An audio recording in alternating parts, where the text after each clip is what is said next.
Magandang araw po sa inyo lahat. Ako po si Banat Bay at eto na nga, pag-usapan na po natin ng mga may init na issue sa lipunan.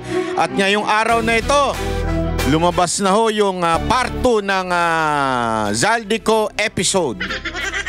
Alam mo mga kababayan, ito po ay baka sabihin ng iba, bakit iniisa-isa, inuunti-unti ni Zaldico?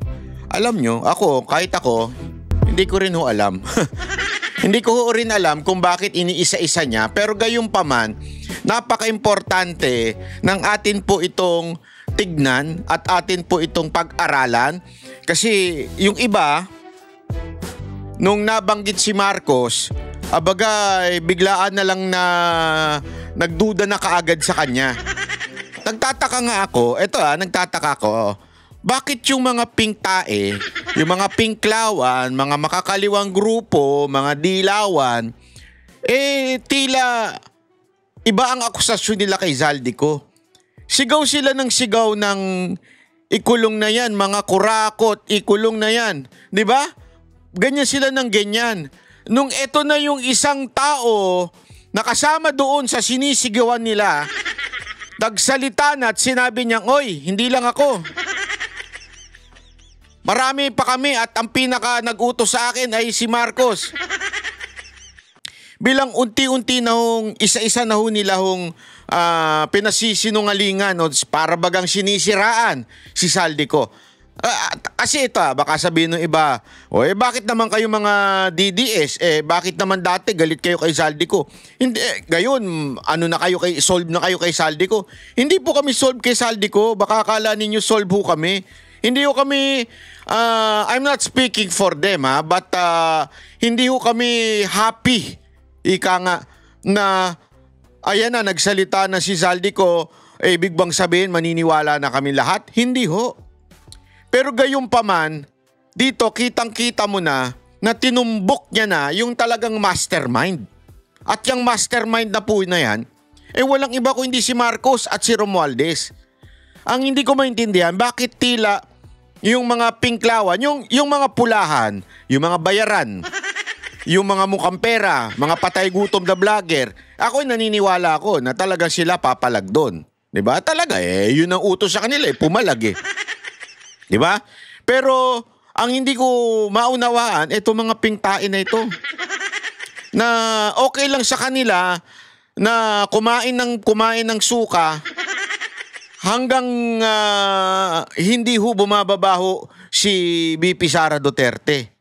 Ganun ho I mean, akala ko ba we are all for the truth? And the truth is this. Di ba? And the truth is not only Zaldico, but including Romualdez and Marcos. Pero tila ayaw ninyong makijoin sa panawagang bumaba na ang presidente.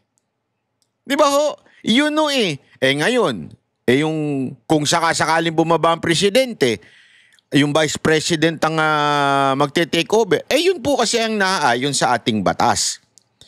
But the main issue here is not that. That's political. The main issue here is nilulustay ang pera ng taong bayan. At dahil diyan, tinatamaan ang bawat Pilipino.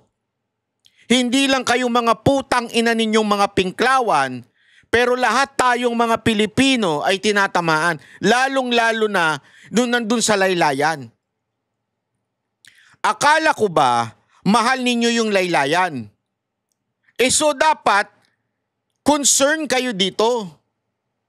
Whether sino man yung papalit, ang importante sa inyo ay mawala yung mga kurap.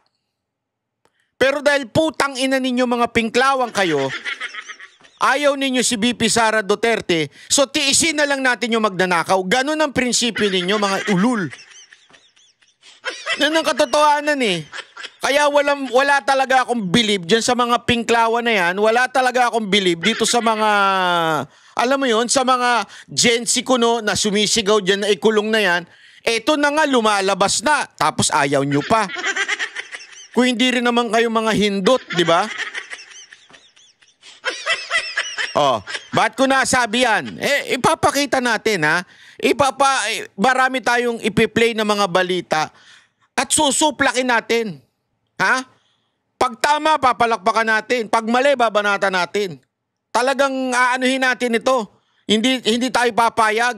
Hindi tayo papayag na yung kanilang kasinungalingan at katangahan ay mananatili sa social media. Susuplakin natin ng katangahan ng mga hindot na yan. Okay? Panoorin natin ha. Sandali lang. Ito. Chotomate. Wait. Saan na yun? Ito. Nag-deliver. Hindi. Sorry. Yung balita, wag yan. Ikaw naman. Saan na yun, ha? Ay, saku. Hindi ko na ano. Naku. Wait. Chotomate. Ito. Hindi ito eh. Wait lang, ha? Wait. Hinahanap natin. Ito na nga. Ito. Nagbabala naman ang simbahang Katolika sa mga isiniwalat ni dating Congressman Zaldico. Baka raw maging emosyonal ang taong bayan at gamitin lang ito sa politika. Narito ang Express Report ni JC Cosico. Duda ang Catholic Bishops Conference of the Philippines o CBCP sa mga pasabog ni dating Congressman Zaldico kaugnay sa flood control scandal. Kung saan mas concerned pa sila doon sa yung doon sa reaksyon ng publiko kaysa doon sa tunay na topic. Alam mo, hindi ko magets tong CBCP. Magkano ba naabuloy sa inyo ng Marcos administrasyon? Magkano ba naabuloy sa inyo ni Romualdez? Sorry I'm not against Catholic. Hindi yan yung CBCP lang. Wag natin lahatin. Yung marami yung matinong Katoliko. Yung CBCP lang, yung pamumuno lang. Bakit tila mas concerned pa kayo dun sa reaction o kay Zaldico kesa doon sa tunay na issue ng korupsyon na ang dahilan ng pagkamatay ng mga Pilipino dahil diyan sa flood control project na yan na hindi nag-i-exist. Especially nitong nakaraang linggo, yung sa Cebu. Diba? Sobrang daming namatay dahil sa lintik na korupsyon na ito. At dahil din dyan, maraming hindi nakapag-aral. Bakit? Ilan lang ang pinagawa na eskwelahan na kinagulat pa nga ni Vince Dizon. Hindi kayo concerned doon. Ang concern ninyo, naku, baka mamaya mag-react ang mga tao, labanan si Marcos. Baka mamaya gamitin ito ng mga political Hindi ba? Nakakapagtaka talaga si BCP. Magkano ba nabuloy sa inyo ni Marcos at ni Romualdez? Hindi kasi, di ba, naalala ninyo nung panahon na kaya galit na galit ito mga CBCP na ito, mga pare kay Duterte kasi binuking yung galit na galit sila kay Gloria tapos nung binigyan sila na mga Pajero ba yun? Tama, nakalimutan ko na kung nung brand yung binigay sa kanila mga sasakyan na nahimik ito. So ibig sabihin, corrupt din kayo. That's the truth. Ayaw nyo lang aminin pero pag kayo naabuluyan, tumatahimik. Diba? Kaya nga ang tanong ko, magkano abuloy sa inyo ngayon Tsahan niyang dinawit si Pangulong Bongbong Marcos. Giit ni CBCP President Pablo Virgilio Pero sa bagay, issue nga ni Rizal yan nun Sorry pero totoo, issue ni Rizal yan, di ba? Yung mga pari nun na kailangan mong mag-donate para maligtas ang kaluluwa mo. Issue ni... Balikan nyo yan kay Rizal. Kaya ako naniniwala, hindi ko ulitin ko hindi ko kinokontra dito yung paniniwala ng Katoliko. That's not my point. In every religion, no matter what religion you are, it doesn't mean perfect. Ibig sabihin, meron talagang tiwaling pastor, may tiwaling ministro, may tiwaling brother, o kung sino pa man, may tiwali. Pero yung mga tagasunod, hindi naman lahat yung tiwali. Naiintindihan nyo yung ibig ko sabihin? Tinal David, kung totoo ang mga sinabi ni Ko, dapat daw siyang umuwi sa bansa, magsampa ng reklamo, panumpaan ang kanyang salaysay at maglatag. Papatayin nga siya, gusto nyong pauwiin. Ba't nyo ba gustong pauwiin? Para madagdagan ng funeral? Hindi, ba't gusto ninyo siyang pauwiin? Ako nagtataka lang ako kasi ito kasi nakakabuisit dito mga kababayan eh. Pasensya ka na, Father, it's not about you. It's that kind of belief. Okay? Dati, halos mura-murahin si Marcos Sr. Bakit? Kasi sinasabi nyo, mamamatay tao, diktador. Ibig sabihin, alam ninyo na merong kasaysayan ang mga Marcos na ganyan. As a matter of fact, yung isa sa mga iniidolo ninyo na muntik nyo nang gawing santo yung asawa, naalala niyo ay pinatay. At marami sa ating kaparian, hindi ko sinasabing ito, marami sa ating kaparian ang tinuturo nun, pinatay ni Marcos Sr. Tama, mali? Si Ninoy. Yun ang tinuturo nun eh. Kaya nga nagka-revolusyon eh. Kasi nga, yan ang panawagan ng ilang mga kaparian. So alam ninyo na may ganong history. I'm not saying Marcos Sr. is the same with Junior or whatsoever, but that accusation came from this priest. So alam ninyo, eto na naman eh, tagilid nga eh, kinokonta mismo yung presidente, tinuro niya na mismo yung presidente. Eto, humingi ng 100 billion insertion, siya nagpalagay. At kumikbak ng 25 billion. 1 taon lang yan Sa tingin ninyo, hindi posible o hindi o malayo sa katotohanan yung sinasabi ni Zaldico na merong gustong pumatay sa kanya? Again ako, tandaan ninyo, eto ulit-ulitin ko to ilang beses. Ilang demanda ang dinimanda sa akin ni Zaldico. So, hindi ko kakampihan yan. Kaya lang, ako naniniwala na totoong may banta sa buhay niya. Mantakin mo ang bigat. Etong the name that you cannot mention, he mentioned directly. So definitely, there is possible, sabihin na nating threat against him. Meron. Hindi katang-isip yun. Bakit ganun? Ang gusto ninyo mangyari, umuwi ka, Zaldico. Panumpaan mo. Nakalimutan ho ata nila na pwedeng sumumpa si Zaldico sa embassy sa ibang bansa.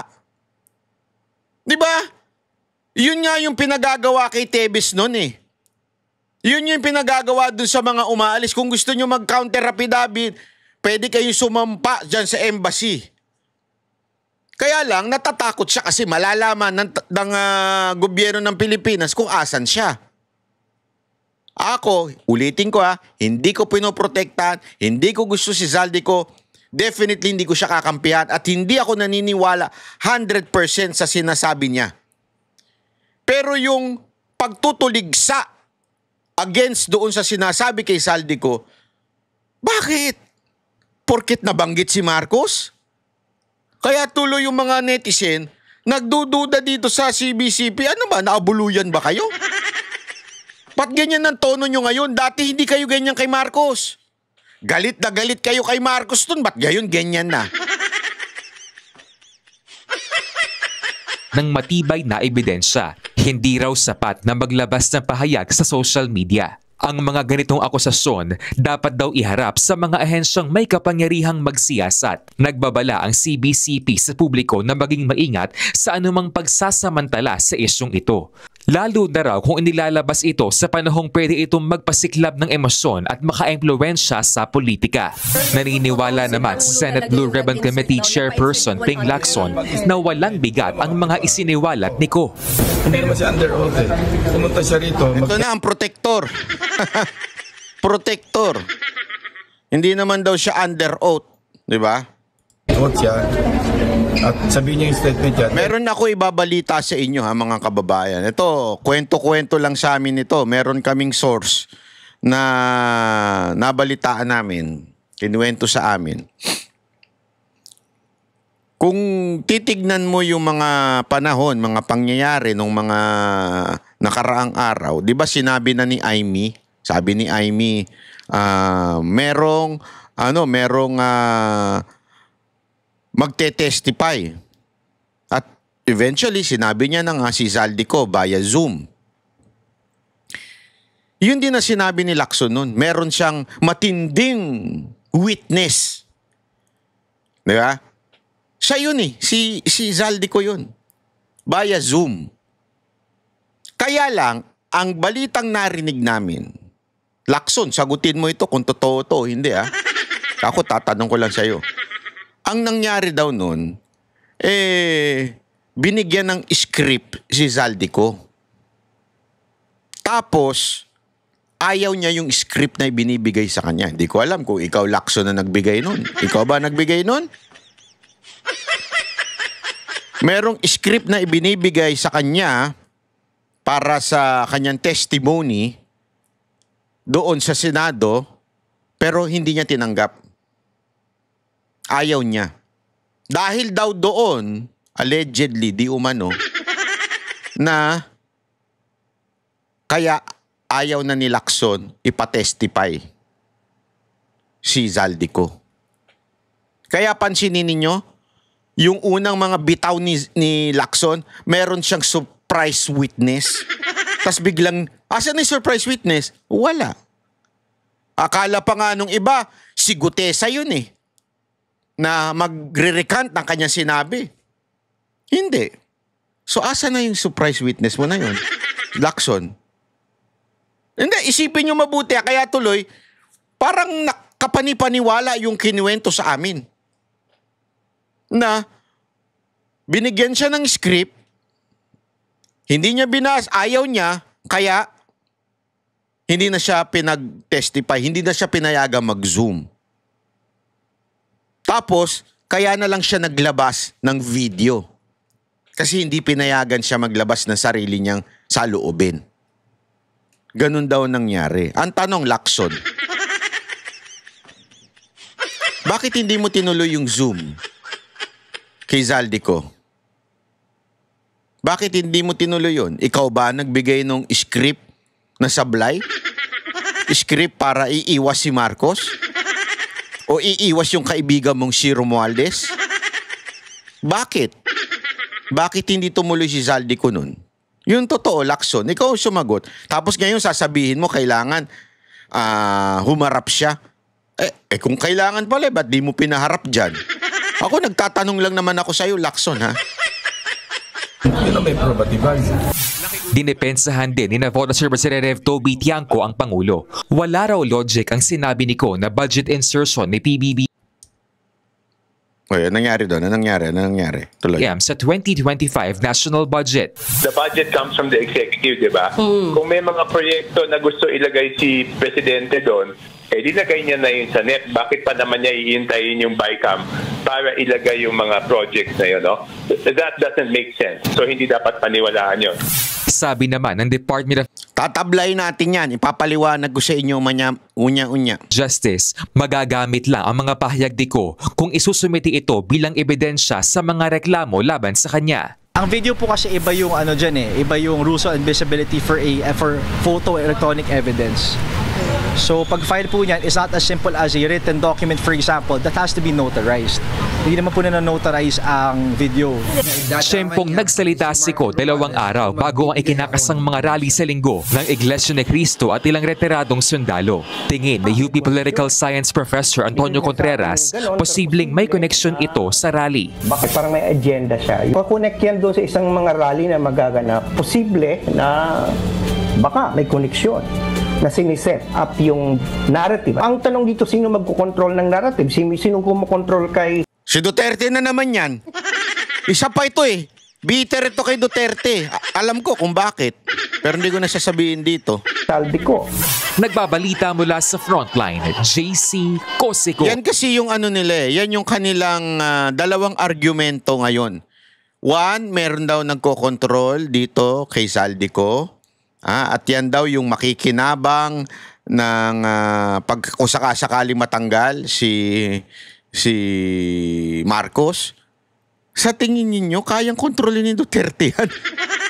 Tang-ina, kinulong nyo na nga eh. Oh, si VP Sara. Alam mo, si VP Sara, powerless na ngayon. Wala nga siyang magawa. Tapos sasabihin ninyo, kinokontrol. Walang nagkokontrol na Duterte dyan. Sigurado ko. Wala. Sa tingin ninyo, ganyang kayaman na si Zaldico, makokontrol ng mga Duterte. Uy, mag-isip nga kayo ng mga, yung utak ninyo, sagad na sa pulburon eh. Ngayon, pangalawa nilang argumentong paulit-ulit na parang argumento ng mga tanga at iniiwas lang si Marcos ay ito. Pinaliwanag ko na ito kahapon, panoorin nyo yung video doon. Yun ay in layman's term, pinaliwanag ko kung bakit kailangan dumaan sa BICAM. Kasi sinasabi nila, kung gusto daw magnakaw ni Marcos o gusto mag-insert ni Marcos, dapat dun pa lang sa NEP. Yung, tandaan ninyo, executive, DBM, pinuno, presidente, gagawa at susulat, NEP ang tawag dyan. Gagawa siya ng budget. Ipapasa niya sa Kongreso, Senate, and the House. Pag-uusapan, deliberate, kaya nga pumupunta doon yung mga sekretary. Diba? Magdadagdag bawas, aayusin. Wala masama dyan. Ang masama, eto na. Pagkatapos pag-usapan, darating sa BICAM, doon na lang mag-uusap, tapos doon sa small committee. Yun nga yung paulit-ulit na kinakaasar ni VP Sara Duterte noon. Bakit pa ako pupunta dyan sa putang inang pagdinig na yan o deliberation, budget deliberation ng aking ahensya, nung dating sekretary pa siya ng DepEd, kung dalawa lang naman ang nagdidikta ng budget ng gobyerno. Sino? Si Romualdez and si Zaldico. Ano yun? Doon sa small committee. Kasi doon sa small committee, wala nang may hawak nung kung hindi sila. Wala nang makakakita nun. Hindi yun pampubliko. Pagkatapos nun, tsaka babalik sa NEP. Babalik sa executive. Pipirman ngayon ng presidente. Diba? Ganon ang siste. Eto, papakita ko lang sa inyo ha. Maganda itong pinost ni Boss Dada eh. Napakaganda nito. If a president were to push for a large budget insertion, why do it in the BICAM and not in the NEP? Number 1, ang NEP is fully public. Malalaman ng taong bayan na may ininsert si Marcos na 100 billion. Sa BICAM, walang makakaalam kung hindi sila. Hindi pa nga doon sa BICAM, pati pa doon sa small committee sinasabi nila eh. Ibig sabihin, number 1, the NEP o National Expenditure Program is published, pinapalabas sa publiko, given to the media. Di makikita ngayon ng media, bakit may insertion si Marcos dito na 100 billion? Analyzed by COA, mga think tanks, yung mga political commentator, economists, civil society, and the entire Congress, including the opposition. So, ibig sabihin, kung dyan si Marcos naglagay ng 100 billion, kita yan ng publiko, kita yan ng media, kita yan ng opposition, kita yan ng kung sino-sino man.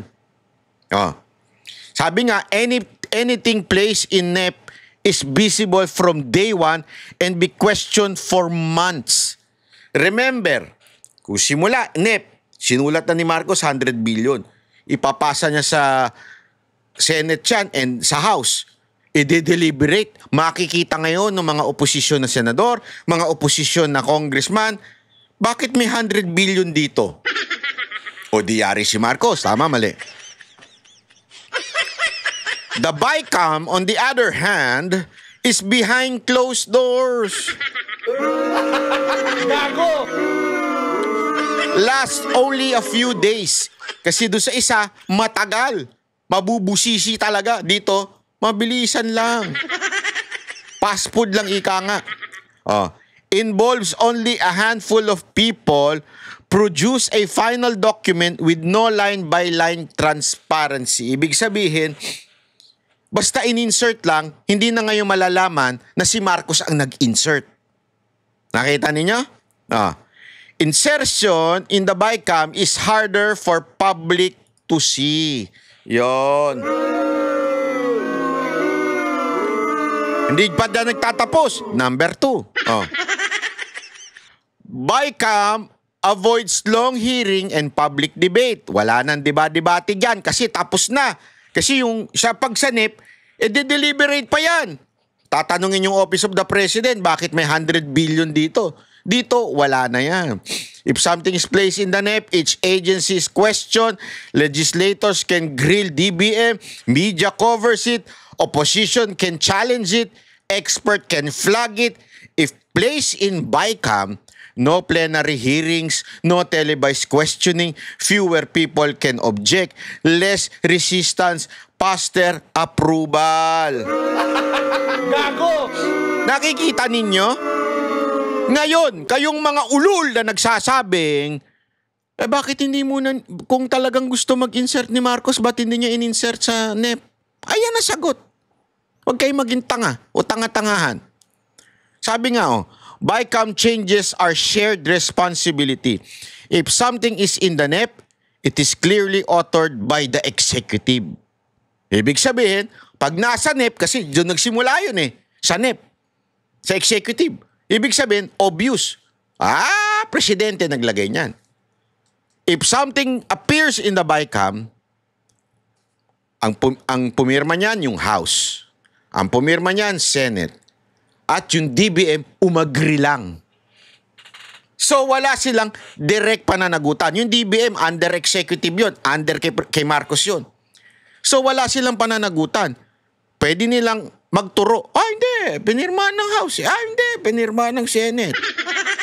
Di ba? Gaguhan. Responsibility becomes collective, not individual. Meaning, talagang pag nagbulilyaso, tulad nito, tinuturo lang nila ngayon si Zaldico. BICAM is traditionally used for last-minute adjustment.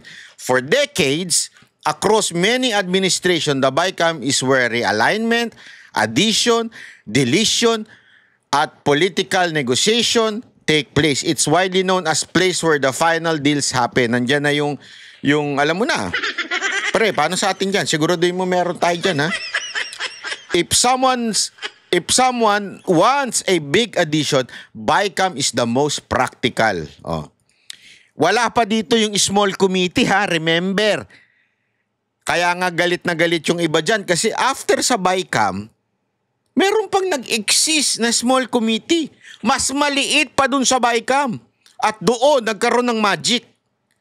In NEP, DBM must justify the item. In BICAM, justification is minimal.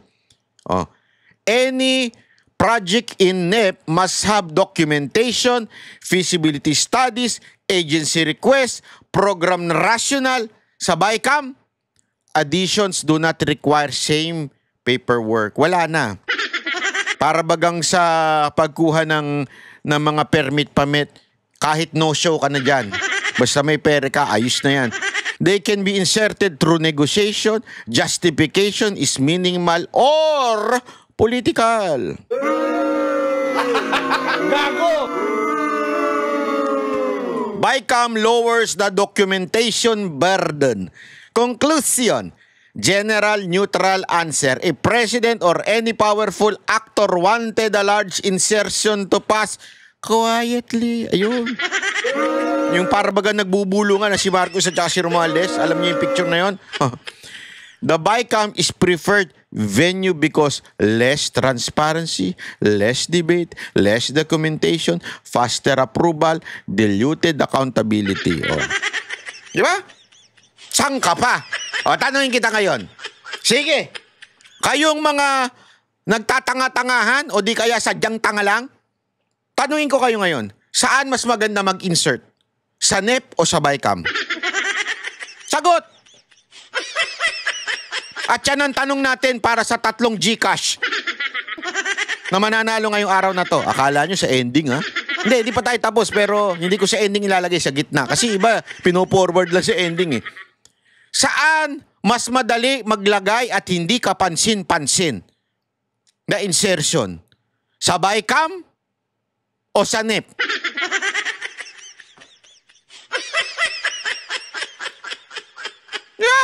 Yeah. Kaya yung mga tanga-tangahan dyan,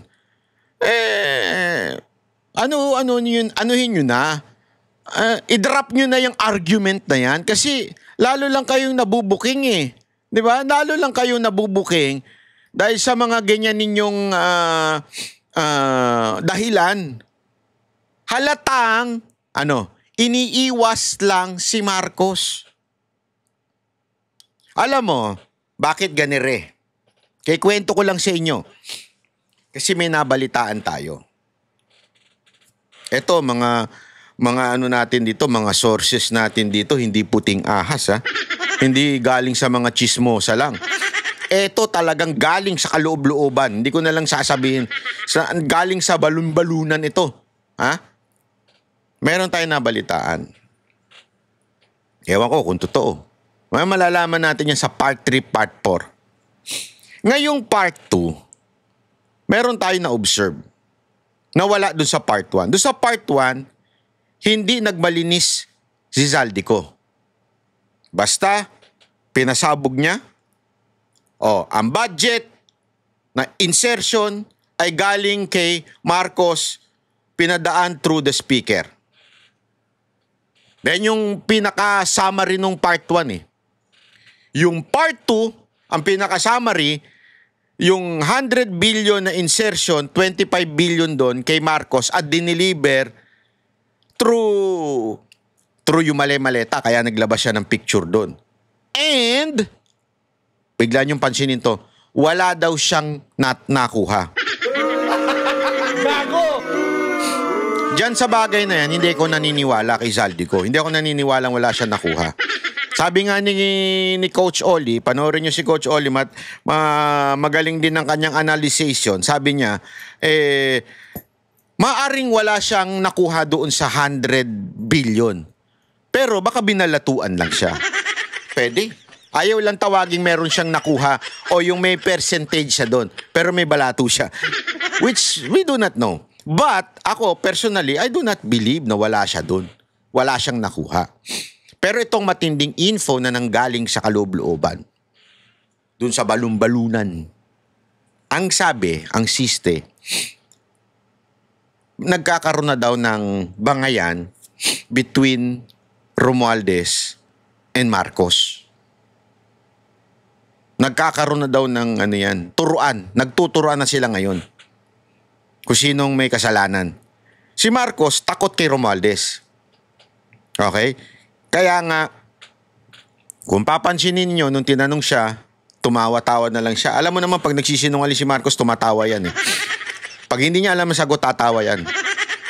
So, tumawa-tawa siya na, hindi siya kasi hindi niya masagot ng diretso na ituturo ba niya ito o hindi. Pero, pansinin mo ang galaw ng mga sekretary niya, yung kanyang paboritong pinilit sa ombudsman, binabanggit na si Romualdez. Ibig sabihin, like what we know, and matagal ko na sinasabi to, Marcos is not confrontational. Hindi niya kaya kasi weak na presidente ito, mahina to eh. Ayaw niya ng confrontation. Hindi niya masabing diretso si Romualdez. So yung mga tao lang niya ang nagsasabi na kasama si Romualdez. Ang balita, kung dyan sa balon-balunan na yan, nagagalit na daw si Romualdez kasi bakit tila siya ang tinuturo na, siya na yung tinutumbok. Nililigtas na lang si Marcos. Kaya di umano, allegedly, sabi nitong taga-balon-balunan ko, nagkakampihan na daw si Marcos against Romualdez and Zaldico. Yung paglabas ni Zaldico ay script down ng Romualdez Zaldico. Allegedly.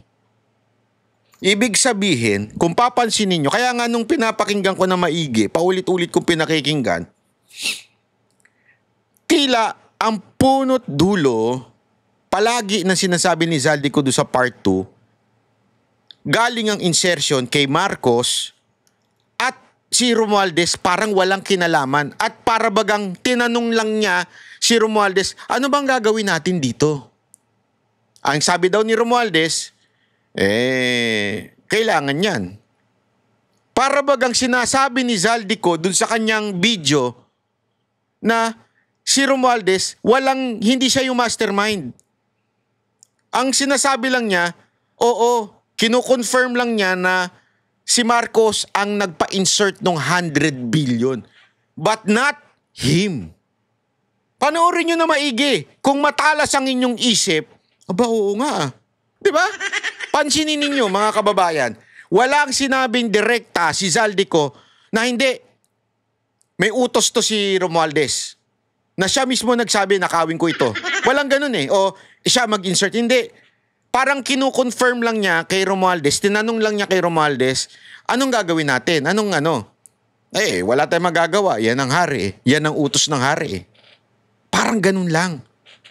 Para bagang nagsabi sa akin ng taga-balumbalunan, sabi niya, meron na kasing bangayan. So ang paglabas ni Zaldico, ayan ay Romualdez Zaldico versus Marcos. Para malinis si Romualdez at ang talagang idiin na ngayon si Marcos. For whatever fucking reason is.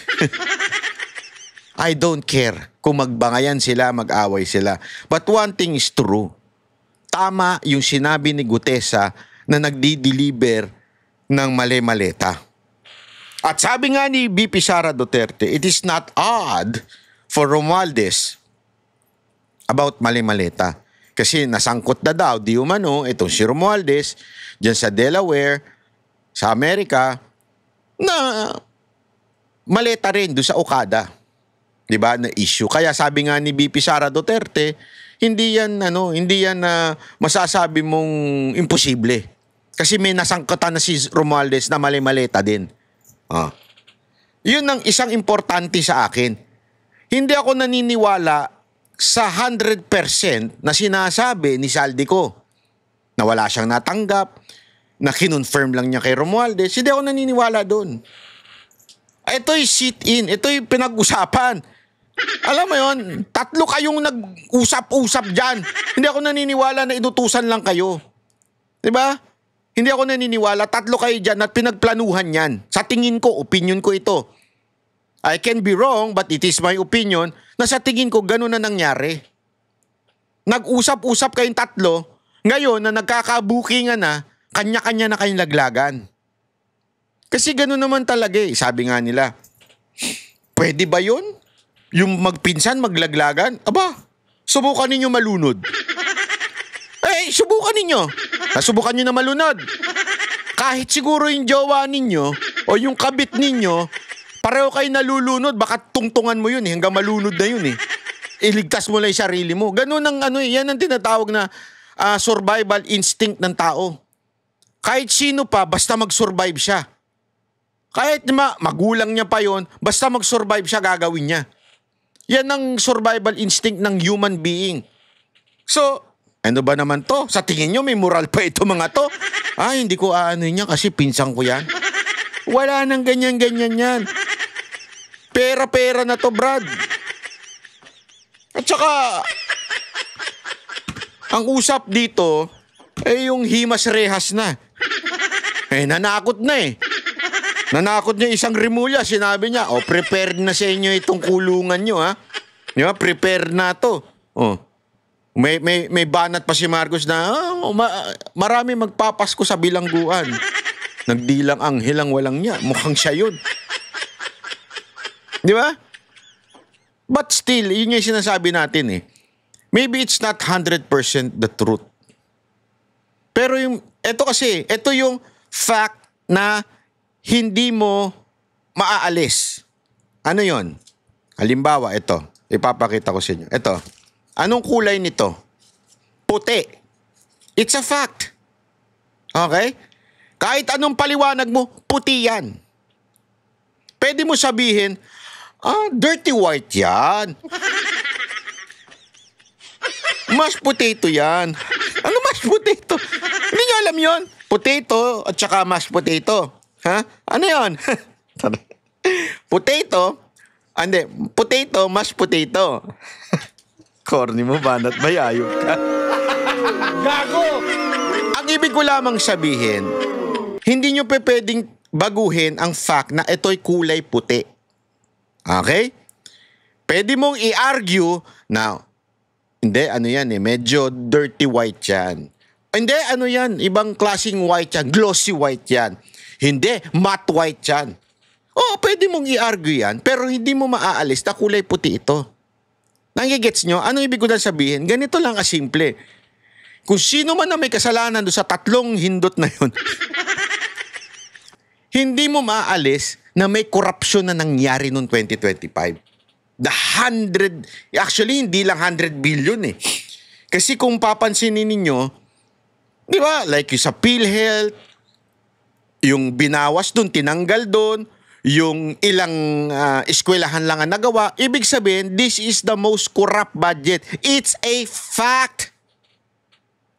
And it's also a fact that the chairman is Zaldico, the chairman of the appropriation. It's also a fact that Speaker Romualdez is the speaker at that time where there is the most corrupt budget. And it's also a fact na pinirmahan ni Marcos yan. So kahit pagbali-baligtarin natin ang eksena, sino ang mas guilty, sino ang mas corrupt, sino ang mas kayong tatlong leader ang naandyan. Kayo ang tatlong leader na nagpabaya, kaya nagkaroon ng korupsyon sa Pilipinas. It doesn't matter kung sino mas corrupt sa inyo. Nagigets nyo? Hindi rin importante kung meron bang korupsyon kayong ginawa o wala. Ang importante, nagkaroon ng korupsyon at pinabayaan ninyo sa leadership ninyo. Kaya burahin na natin yung kayo yung nagnakaw, kayo yung nag-insert, kayo yung na-delivera ng maleta. Tanggalin na natin yun. Hindi kayo yun. Halimbawa, hindi kayong tatlo yun. Still, under your leadership, nangyari ang most corrupt budget. And it's a fact. And because of that, endgame na. Gago! Kaya nga ako nabibwisit doon sa mga pingtae at saka mga komunista. Mga teroristang komunistang makakaliwa. Kasi ang pinag-uusapan natin dito, it's the corruption. No matter what who's going to benefit the removal of Marcos, it's the fucking corruption that it has to be removed in our country. Alam nyo yun. Pero dahil sa politika ninyo, nawala yung bayag ninyo. Bumabaluktot kayo. Sinisiraan nyo yung rally ng iglesia. Sinisiraan ninyo yung rally sa EDSA. Kaya nakakabuisit eh. Akin, wala. Ako nga, naisip ko lang to ha. Naisip ko lang. Hindi ko sinabing gusto ko. Hindi ko rin sinabing gagawin ni VP Sara. Pero ako, kunwari lang, halimbawa ako yung Vice President. Hindi totoo to ha. Halimbawa ako yung Vice President.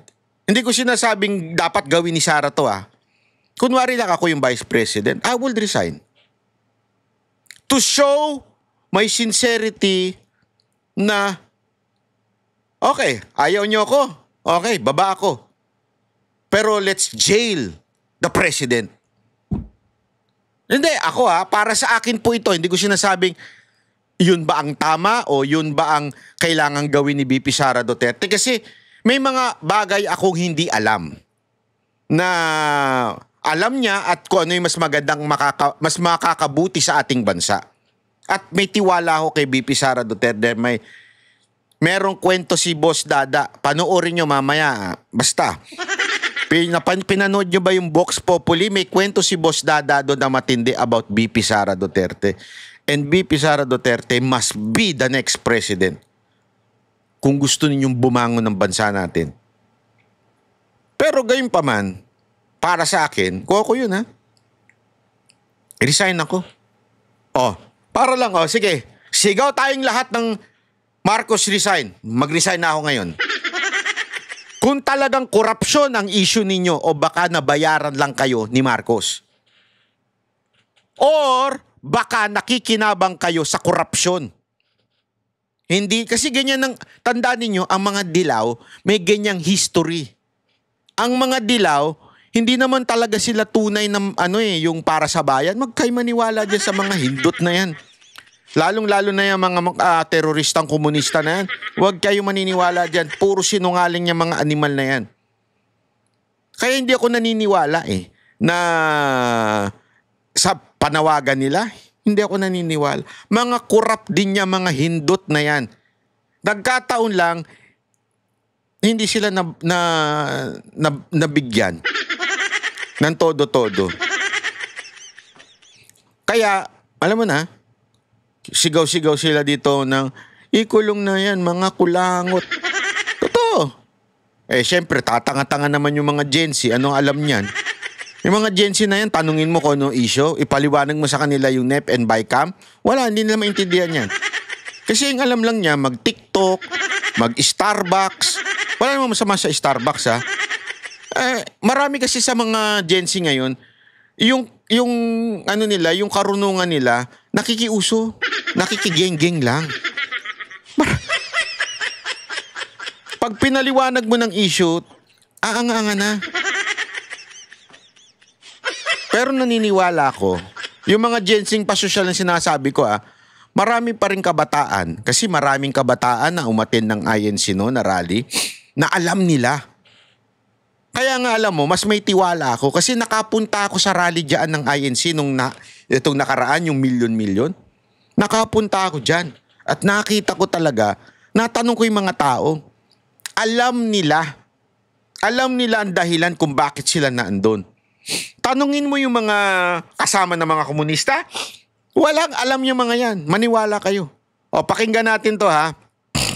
Sorry. You made mention kanina of the timing is Sorry. Ito pala. You made mention kanina of ano ba to? Wait.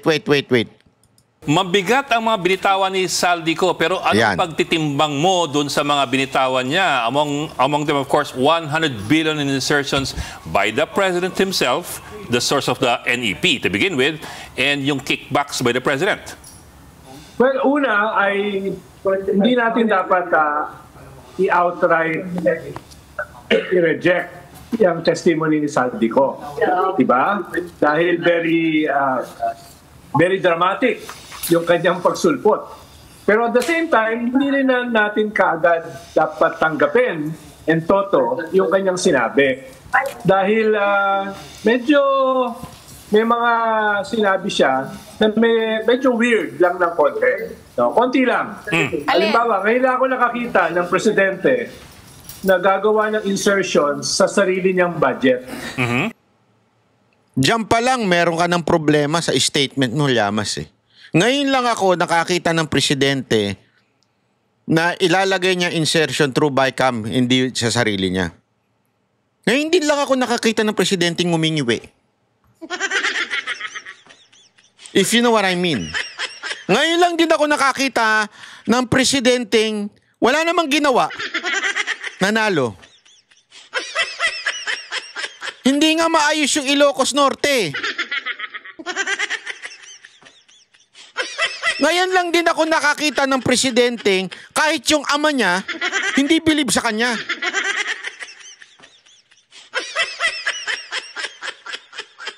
But it doesn't mean hindi niya kayang gawin yun. Ibig sabihin, ikaw na gumawa ng budget, pinasok mo na in the first hand, di ba? yung galong insertions. Rather than, hihingi ka ng insertions sa BICAM na basically sole prerogative ng legislators. Hoy, TV5! Kita nyo may ini-interview na po programa. Kumakatawa naman kayo. Gago! Napaka-unprofessional ninyo, ah. Sama na ugali, no? Okay. Bok, teka. Sino tumatawa? Nagtatawanan yung argument mo siguro. Katawa-tawa kasi. Hindi. The latter is unrelated. Pero ganito po, the assertion that there were kickbacks on the part, I get what you mean about the budget insertions kasi nga the NEP was sourced, of course, from Malacanang. Yes. Yun ang origin eh. And you're very familiar with the budget process because you were in Malacanang before. Pero dito mo lang ipasok kung may mga gusto kang gawin, whether yan ay legitimate or not, doon mo na ipasok. Eh di na booking.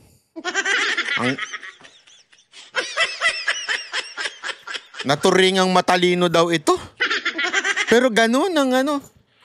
TV5 kasi interviewin nyo ako pagka ito ang ano nyo. Para babarahin ko kasi kayo, ito ang problema sa TV5 eh. Sorry sa TV5. Minsan nag-imbita kayo. Pero ito problema ko sa inyo. Kayo nagsasalsala ng istorya. O hindi kayo kumukuha ng opposite perspective. Kung talagang hindi kayo bias, get an opposite perspective. Eh puro kayo nagsasalsalan eh. Kayo nag-aanuhan ng balita ninyo. Ito. Hindi nyo man lang tinanong sa kanya. Hindi ba mas safe siguro kung sabay kang padaanin? Kasi kung sa NEP, kitang-kita na tatama kagad kay Marcos yun. Wala man lang gumanon. Ano yung bobo rin yung mga host? Sorry nagtatanong lang ako. Ganun ho ba ka-stupido na ngayon ng mga host at journalist at broadcaster natin ngayon? Ed Lingao? Hindi nyo man lang tinanong yun? Basta nyo na sinang-ayunan yung sinasabi nitong tao na ito? Common sense eh. Bakit mo ipapasok sa BICAM? At bakit ikaw ang kakausap dun sa magpapasok kung ikaw ay presidente? Hindi naman siyang kumausap eh. Sambang lupalop itong galing? Ang kumausap sa kanya, si Secretary ng DBM, si Pagandaman. At niya nga yung Yusek. Yung Yusek Bersamin, yung pamangkin na anak ng pamangkin niya. Hindi direktang si Marcos. Sorry dyan pa lang, malalaman mo na hindi ko alam kung nagtatanga-tangahan ito o sadyang tanga lang. Hindi niya napanood yung video para sabihin niya kinausap daw ni Marcos. Saan parte doon ng video na kinausap ni Marcos si Zaldico? Delegate mo na lang. Pero yung isa ring medyo weird ay yung parang packaging ni Zaldico na siya ay biktima. Na siya ay mensahero. Na siya ay hindi principal. Tingin ko mahirap namang paniwalaan. Yan, agree ako dyan. Siya ay fall guy lang. Na siya ay biktima lang. Tingin ko mas madaling paniwalaan na siya ay principal. Pwedeng may ibang mga principal, pero hindi niya pwedeng tanggalin yung sarili niya as a principal. Ganun kasi yung dating eh. Parang ilalaglag mo somebody as the principal. Yan ang pwede mo sabihin yan. Yung bagay na yan. Pwede mo sabihin yan. Di ba? Pero yung isa, napakalabong argumento nun. Tapos ikaw ay hindi. Baka mas maging credible pa yung kanyang testimony kung sabihin niya, I agree with this. This time I agree. Kaya Zaldico, makinig ka. Yung totoo lang, kasi mababasag ka eh. Mababasag ka sa sinasabi mong yan na wala ka man lang tinanggap, wala ka man lang kinuha na porsyento. Basag ka dyan. Tutoy, basag ka dyan ng mga taong kumikriticize sa'yo. So, ang akin lang, tell the whole truth and nothing but the truth. Kaya nga ganun ang pagkano, di ba? Pag sumusumpa ka, tell the truth and nothing but the truth. Lahat. Kasi sabi ko nga sa inyo, ang pagsisinungaling, kahit 90% ay totoo, kung may 10% na kasinungalingan, mayayari ka. Kasi mahuhuli ka. Malalaman na nagsisinungaling ka. Yung 10% na yun, pag kinaligtaan mo yun. Pagka, alam mo yun? Mahirap yun. Na yung kanyang role as a principal dito. Tapos, pangatlo, parang napakahalaga ng timing. Di ba?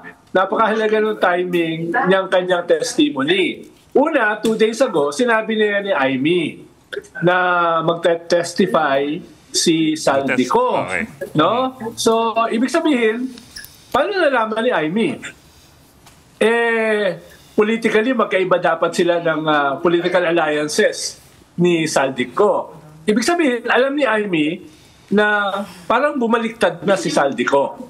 No? Yun yung isang tingin ko na dapat suriin. Ikalawa ay merong mga parating na mga malalaking mobilizations na ang sinasabi. Ito yung sinasabing timing. Kasi laging patapusin na nga muna natin bago ako mag-comment. Iinit na naman ang ulo ko eh. Destabilization component.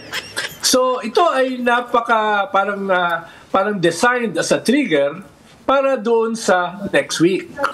No, para sa next week. So may mga sitwasyon na nagja-jive dito sa timing na ito.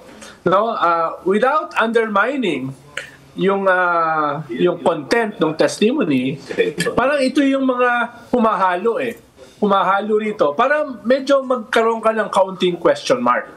O maliit na question mark. Bok, let me just squeeze in. You're saying that the timing is not coincidental.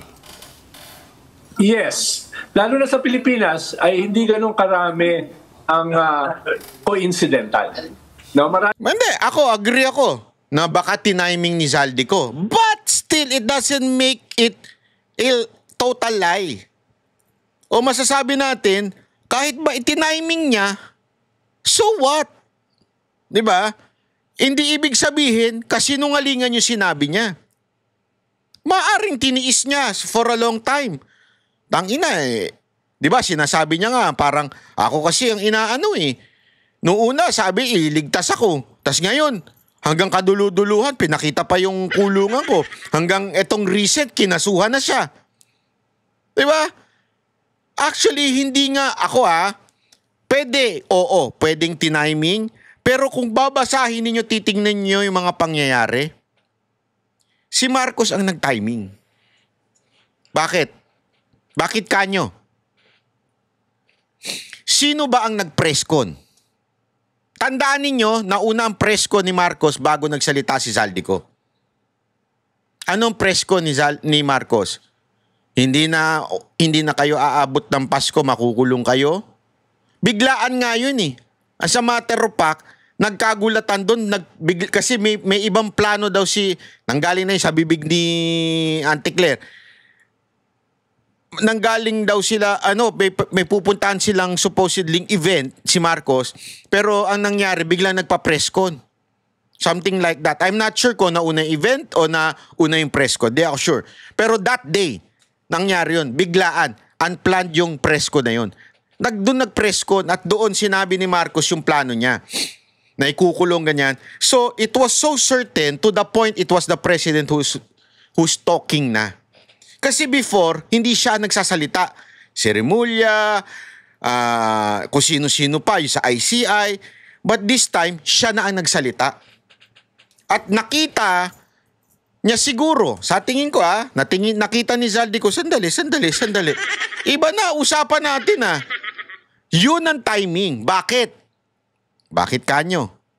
Kasi nga, gusto ni Marcos maipakita sa INC o maipakita sa mga magrarally ngayong araw na ito, simula, para maipakita, hindi meron ako ipakukulong. Diba, sinabi ko pa nga, hindi na sila aabot ng Pasko. So, sino nag-timing? It was Marcos. Tama, mali. Sa tingin ko, doon nabuisi si Saldico, ganun. Ako lang ang makukulong. Hindi pwede yan. Sasabihin ko na ngayon. At the same time, bakit ibinalik yung Blue Ribbon? Mantakin nyo ha, nagpahinga yung lintik na Blue Ribbon, nagdrama-drama pa yung si Lacson. Tapos biglang ibinalik, Friday, bago mag-rally-rally. So sino gumawa ng timing? It was not Zaldico. At dapat, magsasalita doon si Zaldico, di ba yun nga yung surprise witness supposedly?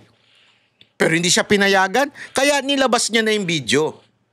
So it was not a timing na ginawa ni Zaldico.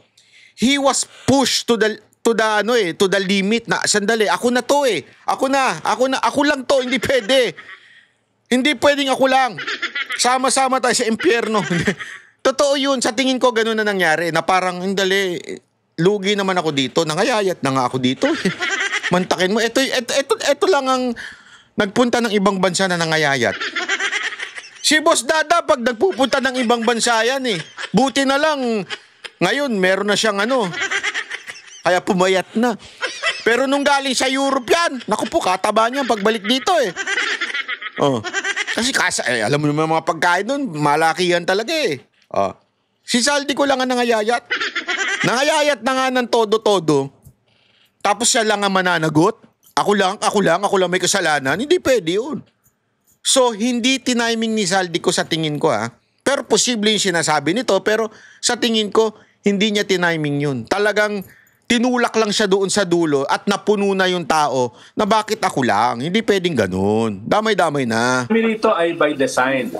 Kaya dahil sa ganyang klaseng timing, parang nakadesenyo yan to have an effect, to be a trigger, no, towards something, no, na pinag-uusapan nyo yata sa Storycon at saka sa Safe House na ang tawag yata ay destabilization. Ayan, tuloy natin. Kasi importante ito sinasabi niya medyo minaliit ng konti itong INC. Ako, di ako papayag. Kung ako taga-INC, hindi ako papayag na tila minaliit kayo. You made mention kanina of the timing is a bit suspect, that it might be a trigger, if I'm getting you right, it might be a trigger for a move towards this destabilization, especially in light of what is expected to be a large mass action, possibly 3 days, starting this weekend. What are you hearing? Are we looking at things moving in that direction starting from here? Well, a few days back, parang merong mga chismis na baka maging 1 day na lang, which is practically a retreat from the original plan na 3 days. At kung 3 days, mas malamang uprising yan. Kung 1 day, mas indignation rally yan. Kaya ngayon, mukhang wala na yung 1 day na yan. Mukhang yung mangyayari next week ay either 3 days or more. Or more? Oo. So, itong alleged expose ni Zaldico at itong magiging 3 or more days na rally next week, are meant to trigger something, no? Are meant to trigger something, no? Pero I doubt, for now, kung merong matitrigger na withdrawal of support or destabilization ng military. For now, kaya for now, itong expose is an expose. At ang matitrigger niyan ay yung rally next week. Pero I doubt for now kung makaka-trigger siya ng something else, like a withdrawal of support. No? Pero alam mo naman sa Pilipinas, things can change almost overnight. Katulad nitong nangyari today. Actually, Ronald, meron pa nga yung rally on November 30 at mas malaki yun. There are still 2 weeks to go. Mas malaki yun, te? Nakita mo ba yung rally ng September 21 at yung rally ng INC? Remember yung rally ng INC noon? Sila pa lang yun. Nakita natin, milyon-milyon na yung nandoon. Yung September 21, di nga umabot ng 1 milyon yun. Tapos sasabihin mo ngayon, Tingnan ninyo kung gaano nila minamaliit yung rally ng INC, ah. Hasabihin nila ngayon, mas malaki daw doon sa November 30 kasi yung mga nagsama-sama doon, mga Dilawan, Pinklawan. Tingnan nyo, yung Catholic Church, babanggitin pa dito, at saka yung mga komunistang terorista. Yan, totoo. Babanggitin ninyo, antay ninyo. Oh. Pero in reality, sinong mas malaki? Eto, baka magulat kayo mamayang gabi, ngayong araw na to. INC, 3 days yan. Tinanong ko doon sa isa kong kakilala kung bakit 3 days eh. Kasi hindi daw kayang sabay-sabay na pagsamahin. Dahil sobrang dami daw talaga ng INC. Yung dati, hindi pa yun. Kulang pa daw yun. So talagang marami. At ngayon, sabi nga hindi lang ho ito, isang relihiyon. Marami daw ito. Sabi nila may KOJC, sabi rin nila meron din daw JIL. Kasi ginipit na rin si Villanueva, di ba? So, sabi nila, gano'n, I really do not know. Pero dito mo makikita mantakin mo, Gigi Delana. Nandyan. Pupunta dun sa EDSA. Yung isa pa, naku po, idol ko rin yung Bisaya na yan. Yung,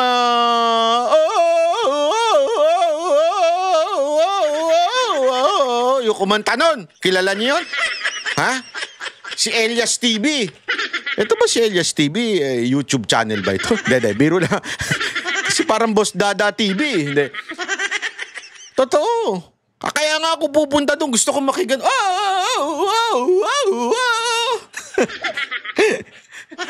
Totoo. Kaya sigurado ko, dagsa ito. Ha? Kaya, naku po, yung mga pupunta sa EDSA, punta na tayo, magsama-sama tayo. Walang kulay ho ito, hindi, wag na natin sa aming mga makakaliwang terorista. Basta wala na akong kulay ito, kung talagang against ka sa korupsyon, sama-sama tayo dito. Kahit hindi ka DDS, hindi ka pure DDS, okay lang, sama-sama tayo. Anong reliyon mo, kahit Katoliko ka pa, kung ano man, Muslim, kasi may mga Muslim din na nagbayag na yung mga imam ba yun? Sorry, hindi ko po kakabisado pasensya na kung nagkamali ko. Yung head down ng imam yun na para nakita ko sa isang balita, nagpahayag ng todong suporta rin. So sama-sama talaga dito. Tapos sasabihin nito, ay mas malaking sa Duterte. Umaliitin ninyo Tingnan natin. Towards that rally. Pero sinabi mo sa Facebook, sabi mo, kapit mga kababayan, brace yourselves, be very vigilant. November is shaping up to be an extraordinarily turbulent ride. So what can we expect in the coming days and weeks? Well, yung November 30 will continue. Nationwide yan. At very active dyan yung Catholic Church. No, na hindi kasama dito sa 16 to 18. Ikalawa, tuloy yung rally sa 23 sa EDSA Shrine, anniversary Christ the King yan, activity na ina-approximate yung November 30. Pero ang tingin ko ay itong mga forces na ito ay baka magkaroon ng earlier mobilizations. No, dahil nga dito sa drama, dahil dito sa nangyayari ngayon, no? Kaya hindi ako mabibigla na sometime next week ay magkakaroon din ng mobilization itong mga nagpaplano ng November 30 at November 23 na yes, dapat parusahan ng mga corrupt, yes, dapat isoli yung ninakaw, pero no to a military junta. Yan yung message nila, no? Sa November 30, November 23, at possibly within the week. Next week. Okay. I apologize, but I have to stick in one more question before we let you go. Why do you say that you Apology doubt... accepted. Okay.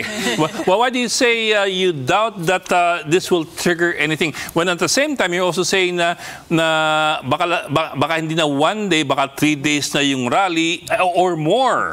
Kumbaga, humaba pa lalo, which makes it a little bit more alarming. Yeah, dahil una, nag-loyalty check kanina yung armed forces led by General Browner. Second, alam naman natin a week before na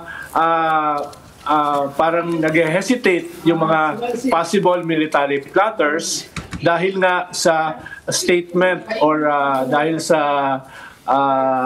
tawag dito, dahil sa pressure ng Catholic Church. At ikatlo, yung diplomatic community.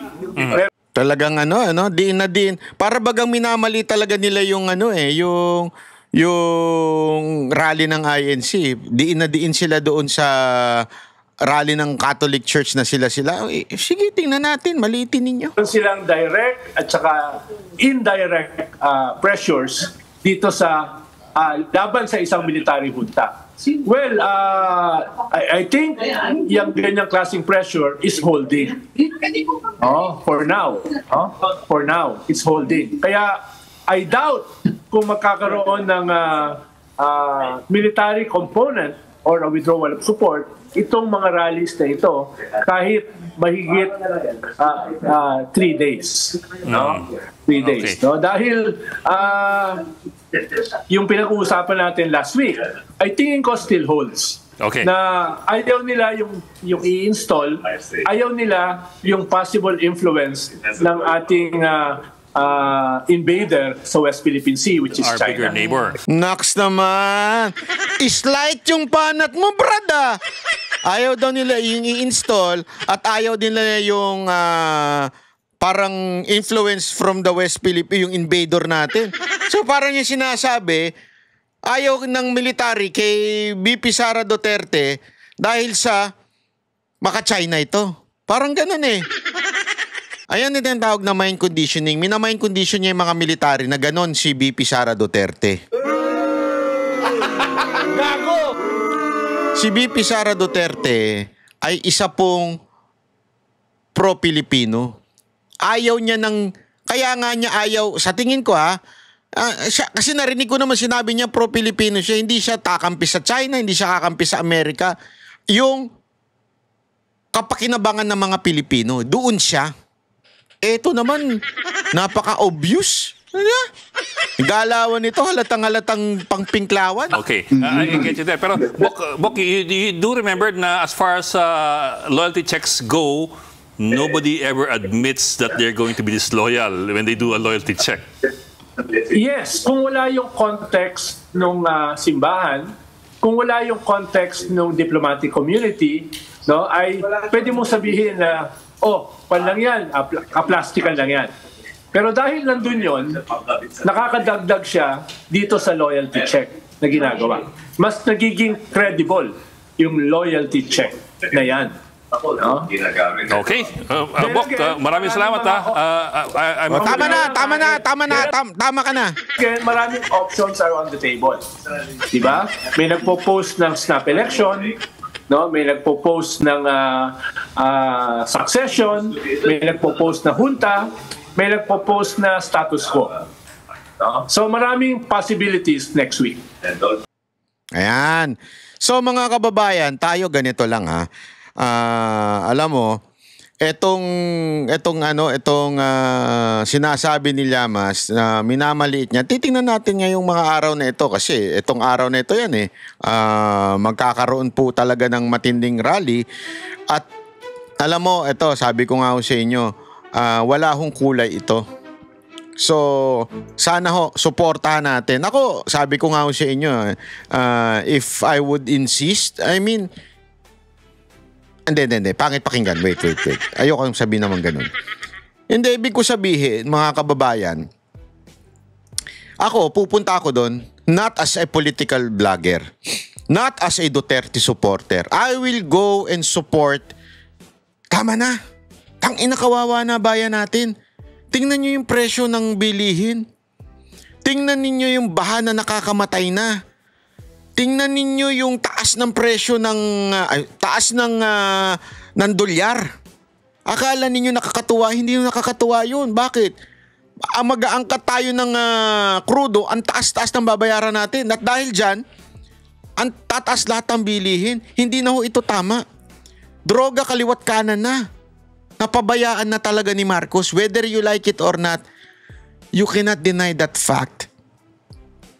Ito na lang Ito, tanong ko sa mga pingtae tanong ko din sa inyo mga kababayan. Dalawa lang ito. Huwag kang pumunta dahil mas maganda ang buhay ngayon kay Marcos, o pumunta ka dahil ayaw mo na. Kailangan na matigil ang lahat ng katarantaduhan sa gobyerno. Kailangan nang matigil ang korupsyon. Ipahayag mo ito legally, peacefully. Ipahayag mo ito. Ipakita mo sa rally. Peacefully and legally. Dapat po within the bounds of the law. Diyan tayo. Ilabas lang natin ang saloobin natin, yung galit natin sa gobyerno. Mali na to. Magbago kayo, ayusin nyo. Mali yan. Kung ako nga, sisigaw ko talaga dyan, Marcos resign Mag-resign ka na. Hindi mo kaya.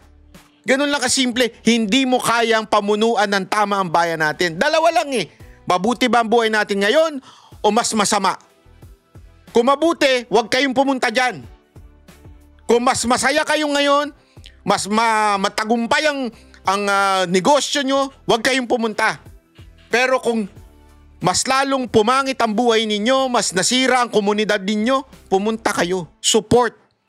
Not the Dutertes, not the INC, not anyone, but just go there and tell the people, hindi na tama ito.